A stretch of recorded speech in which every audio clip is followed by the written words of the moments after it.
What's up, guys? It is June 8th. It is 6:10 p.m. and this is the crypto newsletter. So we're going to start off with Coinbase tweeted, "Money is always evolving." For a quick history lesson on that, check us out on Wall Street by the New York Stock Exchange.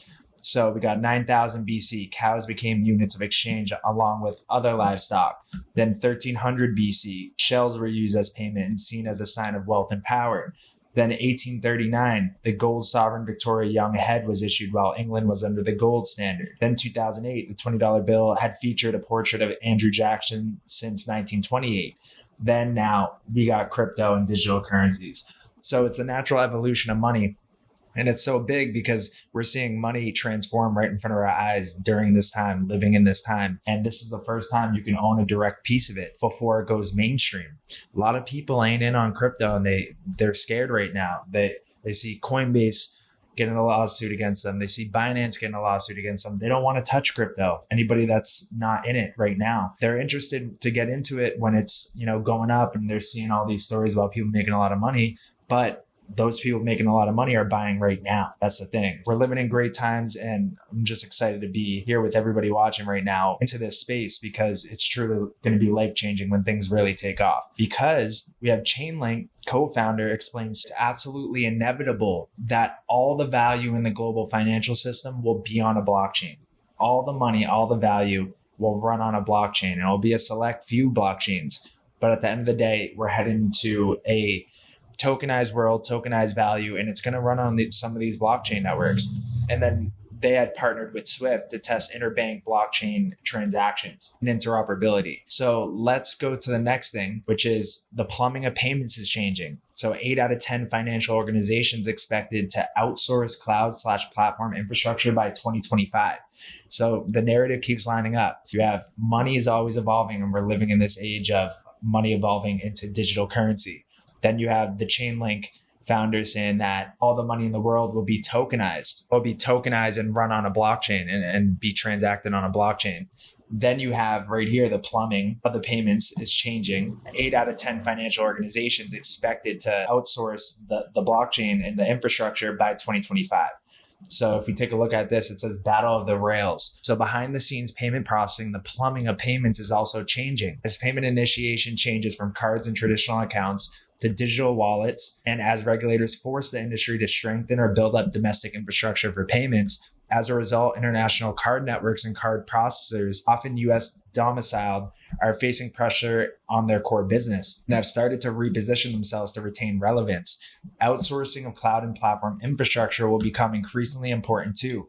In our survey, 8 out of 10 financial services organizations expected to have outsourced such infrastructure by 2025. And they're looking to ensure relevance in the merchant services space where payments are initiated, and they can double down on the provision of value-added services and open up the existing card rails to a wider range of payee and payer points. Digital wallet providers will look to adopt open loop technologies and seek interoperability in order to benefit from and not fall behind on the ongoing globalization of payment rails. Right there. That goes back to the point of the timeline. So let me pull up the timeline document. So that goes hand in hand with this. Everything that I just shared from front to back, the inevitable tokenization of all of the value in the global financial system running on blockchain, the evolution of money, to the plumbing being rewired and for it to be outsourced by 2025. Then you have DLT and blockchain technology adoption until 2030 from the Internet of Information to the Internet of Value with Ripple, Interledger, Hyperledger, educational presentation of Everest, NTT data. This was September 2017. And it still holds true today. So you had the technology breakthrough, experimental platforms, maturity and adoption right over here. And then bank adoption of real-time settlement, DLT, in 2017. And then we go to cross-border real-time gross settlement, 2020 to 2025, right? 2025, just like they had expected. This is all going to come to fruition where you have all the different countries, all their local payments, their real-time gross settlement systems running on Ripple through ILP, connecting with the XRP ledger to all these different platforms, blockchains and DLTs, capital markets, trade finance, Internet of Things, payment platforms, marketplaces, other platforms, Interledger enabling interoperability across platforms 2020 to 2025. So this was from 2017. So this has been in the making, man, for 6 years now. And there's a couple years left to reach full kind of maturity and transition for all this to take place. And it's going to be like this, it's going to change like that. So then we have BIS engages AI to monitor all global bank transactions. So I believe that was with that Project Aurora. I shared that, I think, in a video last week. So I'm not going to run through that, but actually I'm going to run through this. While the IMF is currently gearing up to introduce its new global CBDC system called the UMU, also known as the Unicoin, which I still need to dive into. I was on a cruise during that time when that news broke, but I got to dive into that. The Bank for International Settlements has been busy with multiple projects designed to centralize all international banks and central banks into a single umbrella network that allows for quick cross-border transactions using digital currencies. In other words, a cashless society.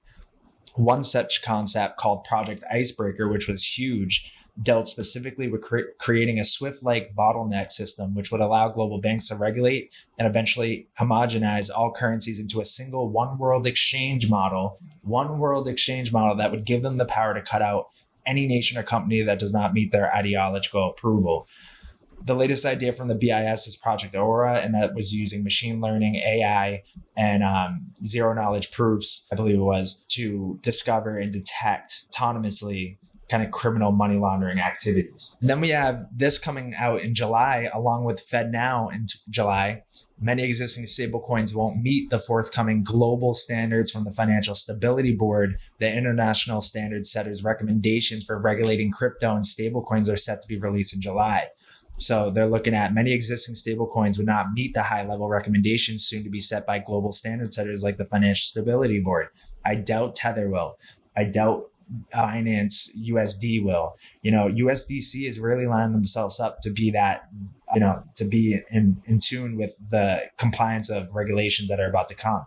So the Financial Stability Board's upcoming guidance targets the strengthening of stablecoin governance frameworks, redemption rates, and stabilization mechanisms not set in a letter to G20 finance ministers and central bank governors. According to its work plan for 2023, the FSB is set to finalize its recommendations for regulating crypto and stablecoins by July. Like we said, it's going to be an international kind of agreement on the regulations of it. Stablecoins are cryptocurrencies pegged to the value of other assets like the US dollar or the euro. And regulators around the world have been taking steps to oversee payments-focused stablecoins, most of which are backed by fiat currency reserves in the form of cash equivalents. And then while stablecoin issuers have made efforts to cut private debt out of their reserves and improve transparency, he indicates the measures may not be enough. Many existing stablecoins would not meet the international norms set by payments or security standard setters either. They warn that crypto risks of financial stability could rapidly escalate. Regulators around the world, including the FSB, have been increasing efforts to oversee the sector following last year's many company collapses, including Terra and FTX. There we go.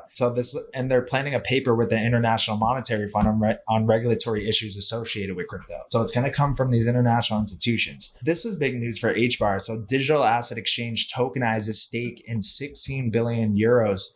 I believe euros, yep. A BRDN money market fund. So if we roll down here, ARCAX, the Digital Asset Exchange, has created a tokenized representation of its interests in the Arbitron Standard Liquidity Fund, said the development represented a key milestone in the firm's digital asset strategy. The tokens use the Hedera Hashgraph distributed ledger technology, which ABRDN is a governing council member of, and they're currently working towards creating a tokenized strategy where digital tokens can be transferred, held, and managed on chain. And let's see what else. So the focus of our digital asset strategy is on developing and long-term opportunity we foresee as blockchain and other DLTs come to play a central role in how markets function. Going back to what the Chainlink co-founder said, all the value in the global financial system will be on a blockchain. So let's go to this, because this was, a pinch of a narrative that was about to take shape that could have been kind of bad, but then turned out to be okay. Just an hour later, BitGo bails out Prime Trust in acquisition deal. So the tentative agreement, so it's still up in the air, would result in BitGo purchasing Prime Trust outright. The company said on Thursday, BitGo reached a preliminary agreement to acquire the parent company of Prime Trust. This marks a significant step in Prime Trust's quest for emergency funding to address its financial challenges. BitGo's purchase, as denominated in a non-binding term sheet snapped up 100% of the equity of Prime Core Technologies, the parent company of Prime Trust. We go down. Prime Trust executives this week had embarked on a whirlwind attempt to raise $25 million or so in financing by this weekend. For BitGo, they're well capitalized, give the company a leg up in terms of its technology stack as mergers and acquisition interest remains rampant through the industry. And then if you keep going down, the plan is for Prime Trust Nevada registered trust company to be folded into BitGo's own regulated crypto-oriented trust. And another development on Thursday, BitGo played up its pending access to Prime Trust's world-class network of banking partners and payment rails, crypto IRA, and additional wealth management offerings. So let's keep going forward. And XRP right now is at 0.5270. We need to see it get above that 0.545. If it does, it's going to shoot. This is on the radar for late June as well too. So this is coming soon, the BIS Annual Economic Report 2023. We'll explore combining money, assets, and information on a common programmable platform, a unified ledger. Going back to what the Chainlink co-founder said, all the value on the global financial system will be running on a ledger, a common unified distributed ledger. So that's what we're seeing. This is supposed to come out in late June. So many smart contracts can be bundled together like money Legos. Greater interoperability, keyword, and automated transfers could ultimately benefit consumers through more convenient and cheaper products that are better tailored to their needs, thereby enhancing financial inclusion. And that's coming June 25th, so in about 17 days. But like he was just saying right here, greater interoperability, we go back to that document, right? Right here, enabling interoperability across platforms. All this goes hand in hand. So then we have Zum Wallet. So proud to announce the launch of a new on-ramp provider, Topper by Uphold. Topper enables smoother fiat to XRP on-ramping in a vast number of currencies. So Zum adds Topper by Uphold, offering a smooth on-ramping solution. So if we run through that, Uphold actually did the same announcement. So we're excited to announce that Topper is now integrated into Zum Wallet. With Topper, Zum users worldwide now have a fast, easy way to buy digital assets with a credit or debit card. So let's kind of dive into that because this could be an opportunity for us. So if we keep looking here, so Topper is actually made by Uphold. Okay, so Zum adds Topper by Uphold, offering a smooth on-ramping solution. We are pleased to announce the integration of a new fiat to crypto on-ramp. This recent on-ramp addition facilitates purchasing digital assets using credit or debit cards, bringing further versatility to the Zum ecosystem.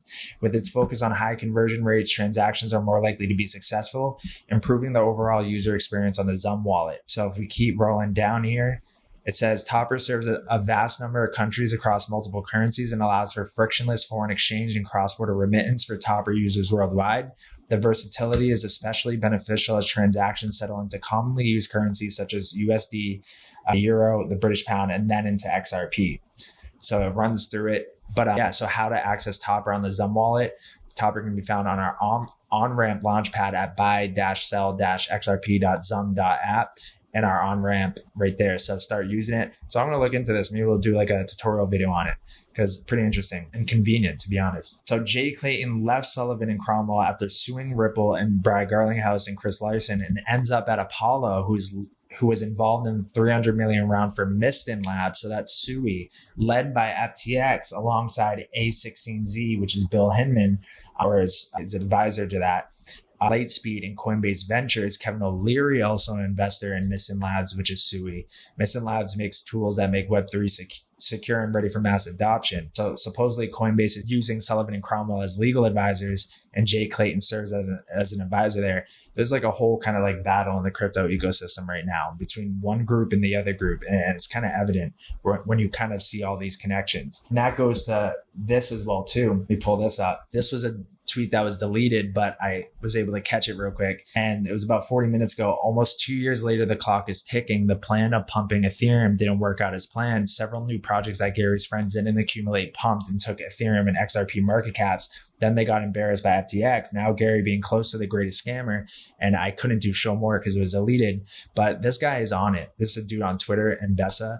And he's been really, he doesn't tweet much, but when he does, pay attention. So him kind of being like the clock is ticking as far as what XRP goes and the whole case. It's looking pretty solid as far as some of our predictions here. So let's keep going. We have, so Bank of Zambia ISO 222 Big Bang real-time gross settlement systems upgrade July 14th, and Zambia to finish cryptocurrency regulations by June.